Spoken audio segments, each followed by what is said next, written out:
Assalamualaikum semuanya, selamat datang di channel Obrolan Fighter.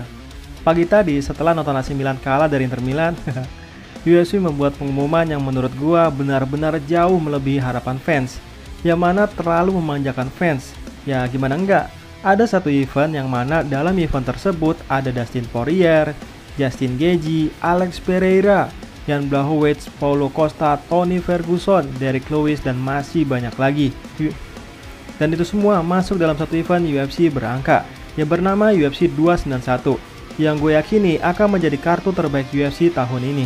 Dan mungkin teman-teman tanpa sadari, biasanya kalau UFC berangka itu pasti ada perebutan sabuk juara, kecuali ada Conor McGregor di situ.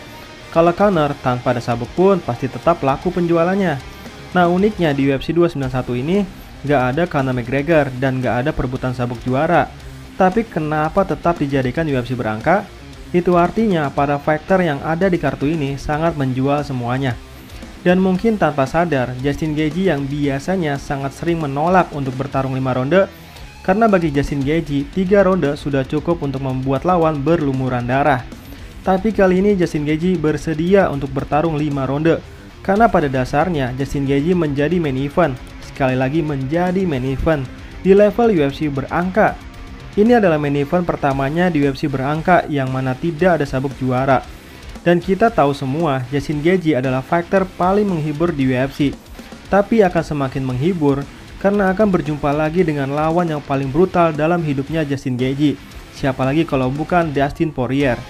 Dustin Poirier akan melawan Justin Gaethje dalam pertandingan ulang atau rematch untuk menentukan juara BMF baru di main event UFC 291. Yang mana event ini akan dilaksanakan di Salt Lake City pada 29 Juli mendatang, alias 2 bulan lagi. Wah, teman-teman pasti nggak sabar kan? Pengen banget nyaksiin Dustin Poirier rematch dengan Justin Gaethje. Presiden UFC Dana White mengumumkan pertarungan tersebut bersama dengan main card UFC 291 lainnya dan 2 pertarungan prelims lainnya pada hari Selasa. Ini menandai tahun kedua berturut-turut bagi UFC untuk membuat event ini ke Utah.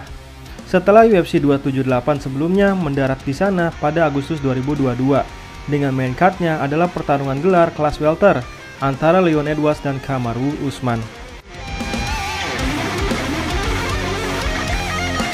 Di UFC 291 kita melihat Dustin Poirier dan Justin Gaethje bentrok lagi setelah mereka pertama kali bertemu dalam peperangan yang memenangkan Fight of the Year tahun 2018 versi MMA Fighting.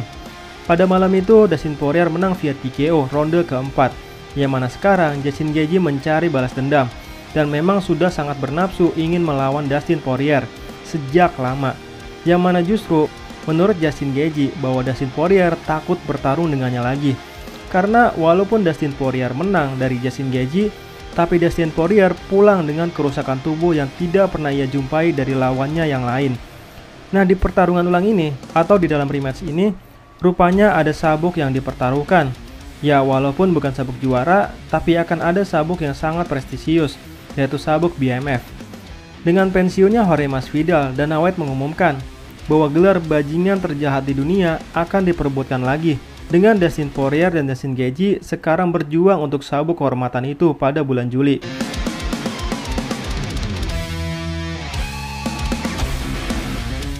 Acara pendukung utama atau co-main event-nya mempertemukan Jan Blachowicz melawan Alex Pereira saat mantan juara kelas middleweight UFC itu naik menjadi 205 pound, yang mana tidak lama setelah Alex Pereira juara lalu kalah dari Adesanya. Jan Blachowicz telah memancing kesempatan untuk turun menjadi 185 pound untuk kemungkinan pertandingan ulang melawan juara bertahan Israel Adesanya.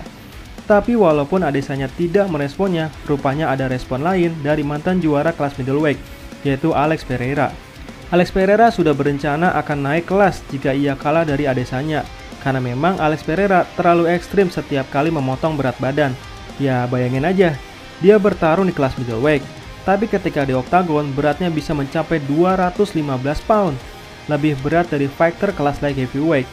Jadi menurut gua UFC sangat cerdas karena memanfaatkan momentum ini dengan sangat cepat, mempertemukan dan memberikan kesempatan bagi Alex Pereira debut yang luar biasa melawan Jan Blachowicz.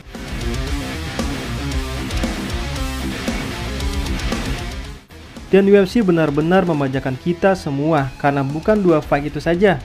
Rupanya penantang gelar kelas middleweight satu kali, yaitu Paulo Costa, juga membuat penampilan kedua berturut-turut di Salt Lake City saat ia menghadapi Ikram Aliskerov dalam pertandingan menarik dengan berat 185 pound. Aliskerov baru saja melakukan debutnya di UFC 288, di mana dia mengalahkan Phil Heath di babak pertama. Fighter Dagestan itu mengambil langkah besar dalam persaingan untuk menghadapi Paulo Costa. Dan perlu diketahui, Ikram Aliskerov ini baru satu kali fight di UFC, dan biasanya fighter itu harus melawan banyak fighter baru bisa melawan top contender.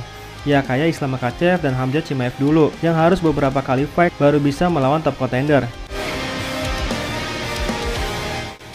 Kita lanjut di pertandingan berikutnya, juga di kartu yang sama. Tony Ferguson rupanya tidak pensiun juga. Ia justru malah kembali bertarung dalam pertarungan kelas lightweight melawan Bobby Green. Tony Ferguson kemungkinan kali ini akan menghentikan kekalahan beruntunnya, karena gue rasa Bobby Green bukan lawan yang sepadan bagi Tony Ferguson. Pertarungan itu juga menjadi penampilan pertama Tony Ferguson sejak dia ditangkap polisi atas tuduhan mengemudi di bawah pengaruh alkohol di Los Angeles pada 7 Mei. Mengakhiri kartu utama, Michael Chiesa juga akan bentrok dengan Kevin Holland dalam pertarungan grappler versus striker, karena kedua fighter mencari kemenangan besar. Baru-baru ini Kevin Holland mengalahkan Santiago Ponzinibbio dengan KO brutal pada putaran ketiga di UFC 287 pada bulan April. Sementara itu, Michael Chiesa telah absen sejak November 2021 ketika ia kalah dalam pertarungan keduanya berturut-turut karena kalah dari Sean Brady.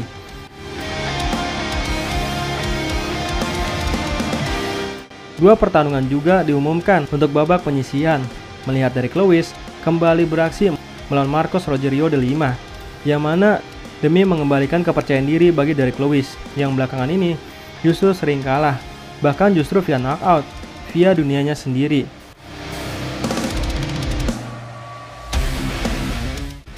Lalu pertarungan selanjutnya, Stephen Thompson menghadapi Michael Pereira dalam pertarungan antara dua striker kreatif dengan berat 170 pound. Tentu akan menjadi penampilan yang indah untuk disaksikan, di mana keindahan seni bela diri karate akan bentrok dengan capoeira. UFC 291 berlangsung di Delta Center di Salt Lake City. Lebih banyak pertarungan diharapkan akan ditambahkan dalam beberapa minggu mendatang. Tentu ini akan menjadi angin segar bagi kita semua, yang mana kita akan menyaksikan para bajingan ini akan bertempur, dan semoga tidak ada satupun yang mundur atau pindah kartu seperti Charles Oliveira versus Beneil Dariush. Nah, itulah obrolan kita hari ini. Mana pertarungan yang paling teman-teman tunggu dan siapa yang teman-teman dukung? Kalau gue, Dustin Poirier, Alex Pereira, Ikram Aliskerov, Kevin Holland, dan tentu Tony Ferguson. Silahkan tulis di kolom komentar ya. Sekian dan terima kasih.